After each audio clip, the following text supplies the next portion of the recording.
मी आपल्याला सांगतो, तुम्हाला आवडो किंवा न आवडो, पण कदाचित आपल्याला नजीकच्या काळामध्ये साखर आणि या सगळ्या परिसरामध्ये महानगरपालिका करावी लागणार आहे.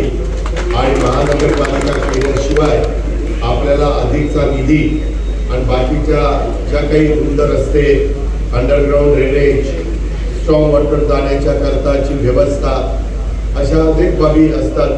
त्याच्यामध्ये वर्ल्ड बँकेचे पैसे, जायकाचे पैसे आणता येतात, आपल्याकडं केंद्र सरकारचा निधी आणता येतो.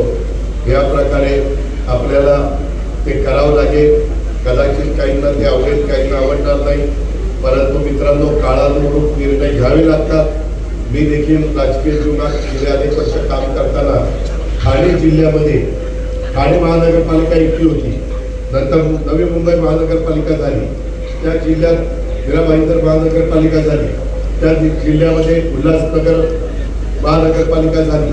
तिथं जवळच पूर्वी आता तो वेगळा तालुका झाला आहे, जिल्हा झाला पालघर, पण वसई विरार महानगरपालिका झाली. 6-7 महानगरपालिका झाल्या. तसं आपल्या जिल्ह्यात पुढे पिंपरी चिंचवड, त्याच्यानंतर वाघवस्ती, लोणी काळभोर, वाघोली, मांजरी, दोन्ही मांजरी, या सगळ्या भागामध्ये तिथं एक महानगरपालिका करावं लागेल. फुरसुंगी, उरळी देवाची, तो सगळा परिसर एक महानगरपालिका. आपण नदी ओलांडून इकडं आलो म्हणजे पिंपरी चिंचवडमधनं की बाकीच्या भागामध्ये एक आपल्याला महानगरपालिका करावी लागेल. आणि एक महानगरपालिका आपल्याला हिंजवडी आणि तो सगळा वरचा परिसर आहे त्या भागामध्ये करावी लागेल.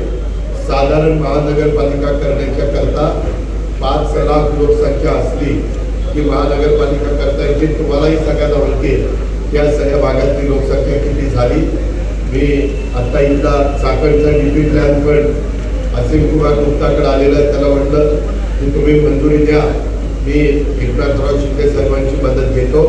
अशा पद्धतीनं राज्याचे मुख्यमंत्री देवेंद्रजी पण आता येणार आहेत आणि ते, मी आणि एकनाथराव असं आम्ही सगळे मिळून राज्याचा सर्वांगीण विकास करत असताना शिवशाहू फुले आंबेडकरांच्या महाराष्ट्रातला पुणे हा महत्वाचा जिल्हा देखील कुठं मागं राहू नये, त्याच्यामध्ये इथल्या स्थानिकांना पण रोजगार त्या ठिकाणी अडचणी येऊ नये मिळण्याच्या करता असे अनेक खूप निर्णय आज आम्ही चर्चेच्या निमित्तानं घेतलेले असतात.